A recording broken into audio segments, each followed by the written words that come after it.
মনে রাখবেন, রমজানকে যে কদর করে না, রমজানেও যে গুনাহ করে, রমজানেও যে জাহান্নাম থেকে বাঁচার চেষ্টা করে না, রমজানেও যে জান্নাতের আমল করার চেষ্টা করে না,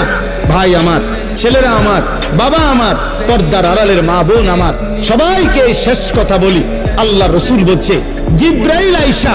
রমজানের শেষ দিন নবীজিকে আইসা বলে গেছে, ইয়া রাসূলুল্লাহ, এত বড় রমজান পেল,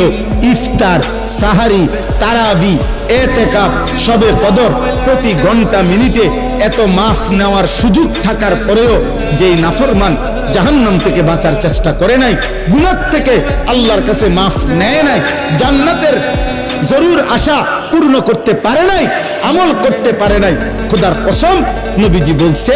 জিব্রাইল আইসা বলছে, ইয়া রাসূলুল্লাহ, এমন নাফরমানের উপরে আল্লাহর লানত, আল্লাহর লানত, লানত, লানত। নবী বলছে, আমিন, আমিন।